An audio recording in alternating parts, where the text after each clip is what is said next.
गांव के एक छोटे से कोने में रामलाल नाम का एक गरीब किसान रहता था। रामलाल के पास कुछ खास संपत्ति नहीं थी। उसका एक छोटा सा मिट्टी का घर था और थोड़ी सी जमीन जिस पर वह सब्जियां उगाता था। वह बहुत मेहनती और ईमानदार इंसान था। रामलाल का परिवार उसकी पत्नी गीता और 2 बच्चे मोहन और राधा से मिलकर बना था। भले ही उनका जीवन कठिनाइयों से भरा हुआ था, लेकिन रामलाल ने कभी भी सच्चाई और ईमानदारी का रास्ता नहीं छोड़ा। रामलाल का जीवन संघर्षों से भरा था। दिन भर खेतों में काम करना और रात में लकड़ी के खिलौने बनाना उसकी दिनचर्या थी। जितना भी कमाता वह अपने परिवार की जरूरतों पर खर्च करता। कई बार ऐसा भी होता कि घर में खाने के लिए कुछ नहीं बचता, लेकिन रामलाल ने कभी किसी का हक नहीं छीना और न ही गलत रास्ता अपनाया। एक दिन रामलाल अपने खेत से लौट रहा था। रास्ते में उसे एक चमचमाता हुआ बटुआ पड़ा मिला। उसने बटुए को उठाया और देखा कि उसमें बहुत सारे पैसे और कुछ दस्तावेज थे। रामलाल जानता था कि यह बटुआ किसी अमीर आदमी का होगा। उसने सोचा, यह पैसा मेरी गरीबी दूर कर सकता है, मेरे बच्चों का भविष्य बदल सकता है। लेकिन अगर मैं इसे अपने पास रखता हूं तो यह मेरी ईमानदारी के खिलाफ होगा। रामलाल ने बटुए में रखे दस्तावेजों को ध्यान से देखा। उसमें एक व्यक्ति का नाम और पता लिखा हुआ था। वह व्यक्ति पास के ही शहर का रहने वाला था। रामलाल ने निर्णय लिया कि वह यह बटुआ उसके असली मालिक को लौट आएगा।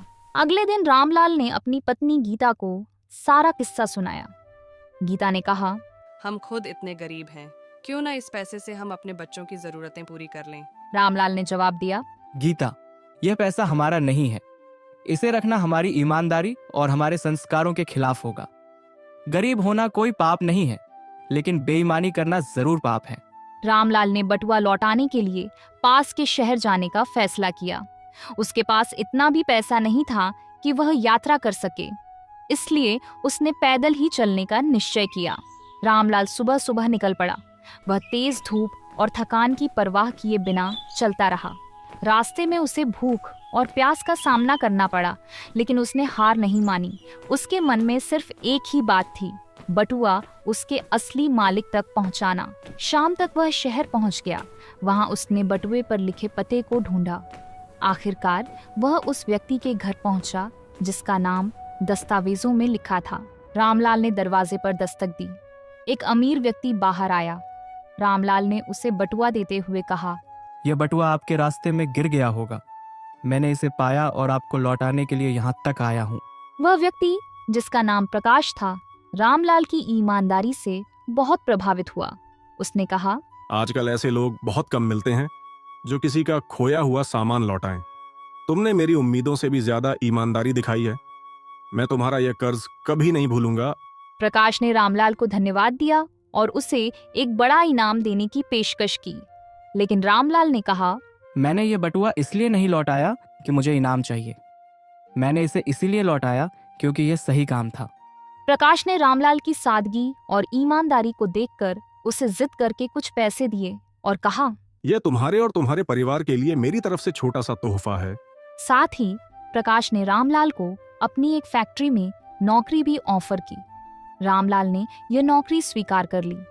कुछ दिनों बाद प्रकाश ने गांव जाकर रामलाल के घर का दौरा किया। उसने रामलाल के परिवार की हालत देखकर उनकी मदद करने का वादा किया।